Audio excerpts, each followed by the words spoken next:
What's going on, everybody? Tanner here, and today I'm bringing you guys another build. This time we're talking gunslingers, and this is a special build for me. This is a build that I've never done before. This is like pretty much Rise of Iron made this possible. If Rise of Iron wouldn't have implemented these certain artifacts, then I wouldn't have been able to do this build. So this is the most special build that I've done yet. I really hope you guys enjoy it, so let's get right into it. Alright, so first up, as you guys can see, I'm running a 12 build. I have 5 in strength, 5 in discipline, and 2 in intellect, sorry.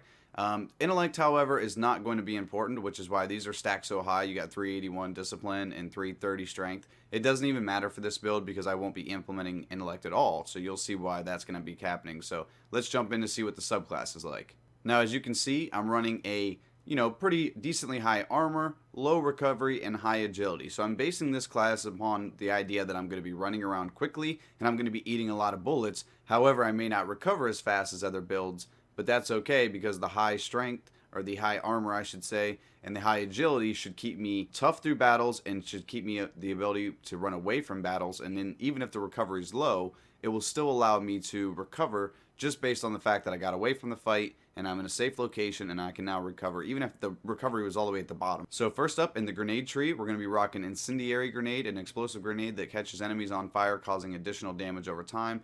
This is my favorite grenade right now for gunslingers. A lot of people like the trip mine. Ever since they nerfed it, I've not been a huge fan. If you're not going to run 2 of them, then you really, you can't really just set them in different locations. However, with this build, I will be possible to run 2 of them. But in my opinion, the incendiary grenade is just the best grenade. I love the ability to hit people, pop it on them. They start showing numbers. If they run around the corner, I know exactly where they went. I can watch the damage over time. Or if I just have that little bit of damage left on them, I hurt them, they run around the corner, they hide behind a box. This grenade is the one that's going to fly over there, pop, and explode, and finish the job. For the jump tree, as per usual, I'm running better control. It upgrades double jump for better directional control while in the air. I really just can't run anything but better control. I've tried to run just like regular triple jump. It just feels like slow and like lazy, and I just feel like, I don't know, I feel like that control is super needed to get to different ledges, to get over, maybe I jump forward and then jump backwards behind an enemy. All different types of things that I can do that will allow me to just be more directional, be more accurate, be more surprising. It just allows me to control my character much better than if I wasn't using it. Now for my super tree, this doesn't even matter. This whole super tree, don't even look at any of this, because honestly this might as well just be voided, because, well, you'll see later on that this does not matter at all. After that is my melee with my throwing knife. I'm opting for incendiary blade. Throwing knife catches enemies on fire, dealing additional damage over time. Now as you can see, I don't have this build fully done, but that doesn't matter either because this is a new character. It's not my old hunter, it's a new hunter. And it doesn't even matter because the things down here, none of these things that are not finished yet will be used. I don't need any of these things. So this is what I opted for, incendiary blade. It catches them on fire. Once again, if I hit them and they run around the corner, their numbers will pop and I'll know exactly where they are.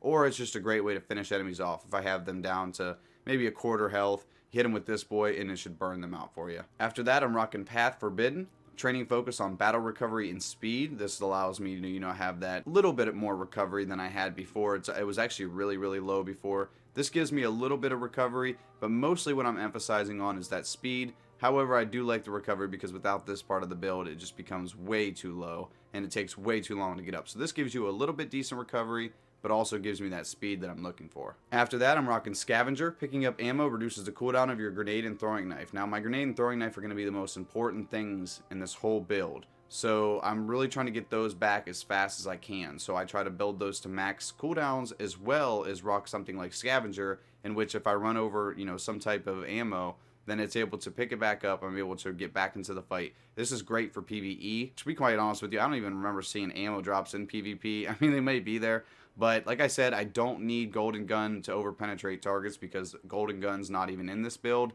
And Gunslinger's Trance, why I really like it, I just feel like, at least through PvE, this allows this character to be able to pick these things up and get back his grenade and throwing knife as fast as possible. After that, we have Way of the Fearless, which is training focused on toughness at all costs. This is what gives me that nice armor. As you see, if I go up to these other ones, I lose that nice stack of armor.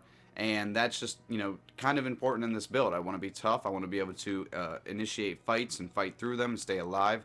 This is great for PvE. This is great for PvP. This build is just an overall PvE/PvP build that you can use. And Way the Fearless allows you to have that high armor so you can, stay in the fight, whether it be against a boss, whether it be against another person on a PvP map, whatever it may be. That gives you the strength and the toughness to stay alive. After that is Chain of Woe. Precision kills increase reload speed, and it stacks up to 3 times. I really like Chain of Woe. I especially like to rock Chain of Woe with Gunslinger's Trance.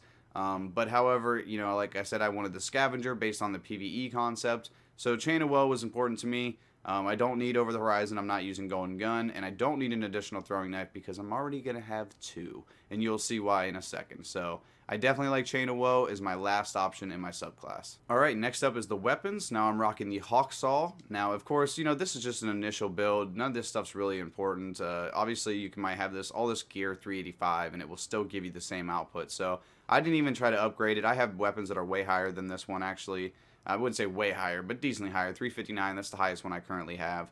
But still 351 just for the build purpose to show you. It has my favorite sight for Hawk Saw, pretty much any of the pulse rifles, SLO 19.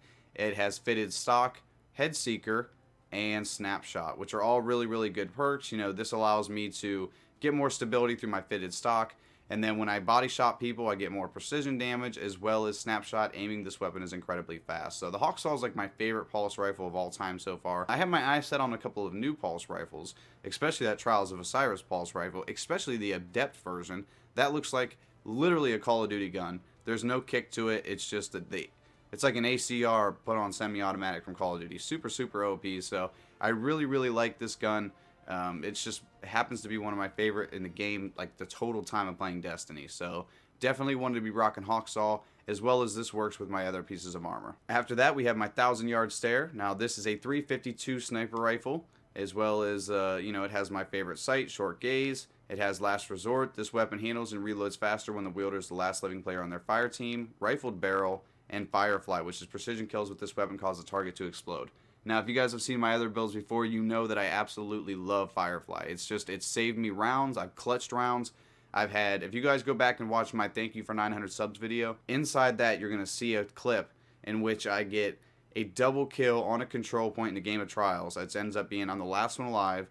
The control point pops. 2 enemies are hanging out on the control point. I have no choice right now but to try to kill them both off of it somehow. So what I did was I opted to use the sniper rifle. I popped one of them in the body. I popped the other one in the chest.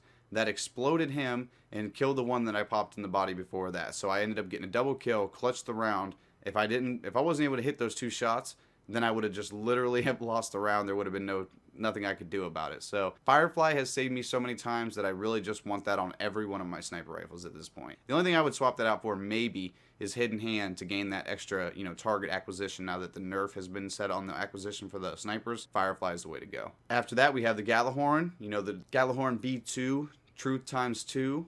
It's a really good rocket launcher. It's an exotic. It's like, everybody can get this too. This isn't like, you have to have RNG or anything for this. Anybody can get this through the quest line. I choose to rock soft launch to get that boost of velocity. Quick draw, this weapon can be drawn unbelievably fast, and tracking. Shells from this weapon track their targets. Now, what I really like about this, obviously, and so does everybody else, is the Wolfpack rounds. Now, rounds fired from this weapon split into tracking cluster missiles upon detonation. This makes this thing universally good between PvP. You can hit one guy, and then the extra pieces of cluster bombs, if you will bounce to nearby enemies. Or this is literally the best PvE weapon around. And like I said, this build is based on PvP/PvE, so that's definitely what I opted for. Gala Horn is just one of the best weapons, quite honestly, I've ever used in the Destiny franchise. After that is my shell. Now I'm rocking the Crucible shell, the new Rise of Iron Crucible shell. It is a discipline and strength-based shell. It detects and marks nearby spirit blooms and generates additional glimmer when killing hunters in the Crucible. After that is my helmet. I'm rocking Long Tomorrow 9G. This is like a Sublime Gear helmet. I'm not sure if it's just straight up PlayStation exclusive, but that's not really even important because what you're really looking for is the perks on it. Now, I have yet to find a new helmet with my favorite perk, which is Angel of Mercy. So I've just been rocking whatever I can get. This one, everything's not built, but you guys can still get the point. I put intellect on it just based on the fact that I have 380 discipline. I don't need that, so I set that on there so that I could get 2. Now I'm rocking a 12 build. Not that intellect is important at all on this build. It also has Ashes to Assets, which is pretty much what I'm going to be rocking, as well as Infusion. Replenishes health each time you pick up an Orb of Light. So When you pick up an Orbalite, you get some more health. If your buddies, you know, in PvE, they drop something, you know, they ult something and they drop all types of orbs and you're dying, you just slide in, grab those orbs, and it will pick you back up in health. Or same with the PvP.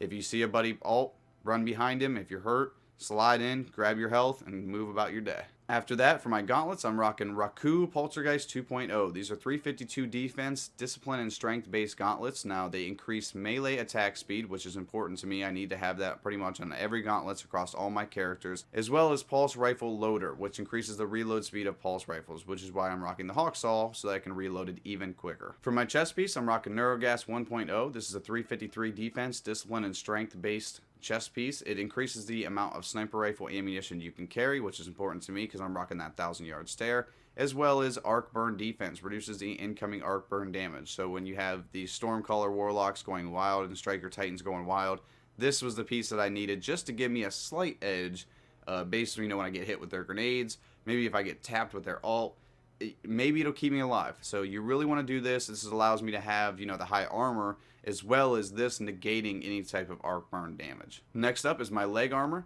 I'm rocking Raku Poltergeist 2.0, and, you know, matches my gauntlets. These are intellect and discipline based boots.